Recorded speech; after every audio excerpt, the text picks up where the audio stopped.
ఊరుకోవడానికి సిద్ధంగా లేము.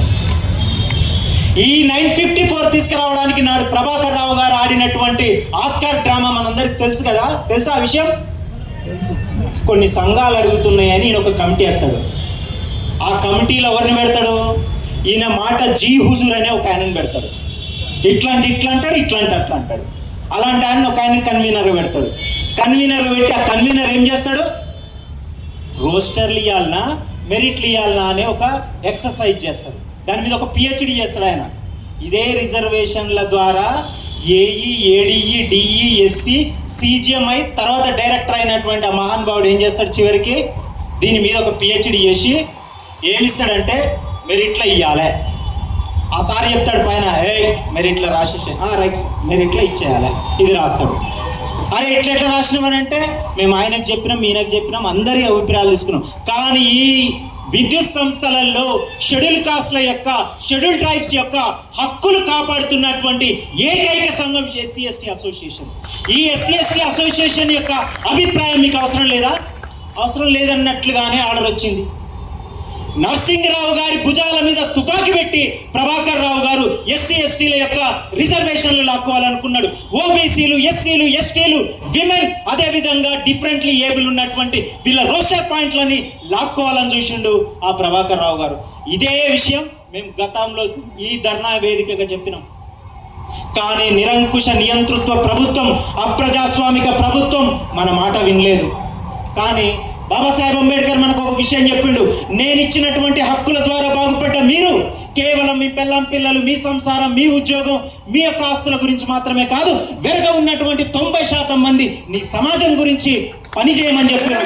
ఆ 90% మంది సమాజానికి అన్యాయం జరగకూడదని అదే అప్రజాస్వామిక ప్రభుత్వాన్ని కూలగొట్టడానికి మన వంతుగా మన ప్రయత్నం చేసినాం. ఇది చరిత్ర, ఇది రాసుకోండి. ఈ చరిత్ర భవిష్యత్తులో కూడా ఇదే జరుగుతుంది. మా యొక్క రాజ్యాంగబద్ధ హక్కులకు మీరొకవేళ అన్యాయం చేయాలని చూసినా, ఈ రాజ్యాంగబద్ధ హక్కులని దొడ్డిదారిన లాక్కోవాలని చూసినా డెఫినెట్గా ప్రతి ప్రభుత్వానికి ఇదే గతి పడుతుందని మాత్రం హెచ్చరిస్తూ ఉన్నాం. ఎందుకు ఇంత ఆవేశంగా మాట్లాడుతూ ఉన్నాం? ఎందుకు? నిజంగా ప్రభుత్వం ఏమైనా జీవో ఇచ్చిందా వీళ్ళ యొక్క రోస్టర్ తీసేయమని? ఇవ్వలేదే.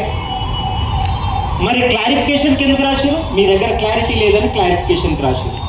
ఈ 4 ఆర్డర్ల మీద క్లారిఫికేషన్కి రాస్తారు. మరి పాత పద్ధతి ఉన్నటువంటి RORలో రోస్టర్లో సీనియారిటీ చేయాలి కదా, అది కూడా చేయరు. వీళ్ళిద్దరికి ఇది కాకుండా అది కాకుండా వీళ్ళు కొత్త పద్ధతి కనిపెట్టారు. ఏంటిది? ఆల్ఫాబెటిక్ ఆర్డర్లో అందరికి ప్రమోషన్లు ఇచ్చేయాలి. ఈరోజు ప్రభుత్వానికి మంచి పేరు వచ్చేసేయాలి, అందరికి ప్రమోషన్లు ఇచ్చినామని. కానీ అయ్యా రేవంత్ రెడ్డి గారు, ముఖ్యమంత్రి గారు, మీరు తీసుకుంటున్నటువంటి గొప్ప ప్రజాపాలన సంక్షేమ కార్యక్రమాలు ఏవైతే ఉన్నాయో వాటన్నిటిని ప్రజల్లోకి చిత్తశుద్ధితో తీసుకెళ్లేటటువంటి సమాజం, ఈ సమాజానికి చెందినటువంటి హక్కులని లిటరల్గా దొడ్డిదారిన దొంగిలించే ఒక ప్రయత్నం జరుగుతూ ఉంది. ఇది మీరు గమనించకపోతే భవిష్యత్తులో ఎస్సీ ఎస్టీ సమాజం భవిష్యత్తులో ఎప్పటికి కూడా టాప్ పొజిషన్లలో పోరు. అరే ఉన్నారు కొద్దిమంది ఎస్సీ ఎస్టీ సమాజం, ఈరోజు ఎస్సీ ఎస్టీలు చీఫ్ ఇంజనీర్లుగా, CGMలుగా ఉన్నారు. అయితే ఏం జరిగింది? ఈ దేశ సంపదను ఏమన్నా దోచుక తిన్నారా? ఈ విద్యుత్ సౌధ ద్వారా జరుగుతున్నటువంటి వేల కోట్ల రూపాయల బడ్జెట్ని ఏమన్నా దోచుక తిన్నారా?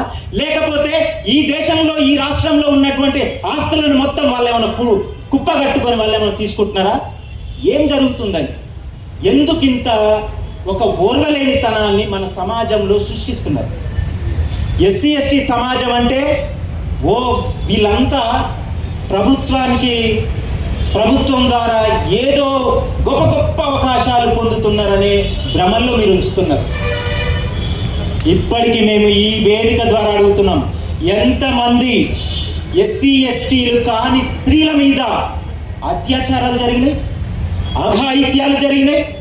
ఎంతమంది ఎస్సీ ఎస్టీలు కాని వాళ్ళ మీద హత్యలు జరిగినాయి, పురుషుల మీద కానీ ఇంకొకరి మీద కానీ? ఈ విషయాల పట్ల ఆలోచన లేకుండా ఎస్సీ ఎస్టీ సమాజం, ఉద్యోగస్తులు ఇప్పుడిప్పుడే దశాబ్దాలుగా ఉన్నటువంటి రిజర్వేషన్లతోటి వాడుకొని ఇప్పుడిప్పుడే పైకి వస్తున్నటువంటి ఎస్సీ ఎస్టీ సమాజాన్ని వీళ్ళంతా మొత్తం ఈ యొక్క సొమ్మును మొత్తం దోచుక తింటున్నారనే ఒక విధమైనటువంటి ప్రచారాన్ని మేము ఖండిస్తున్నాం. మిత్రులారా, నేను ఇంతకుముందే చెప్పిన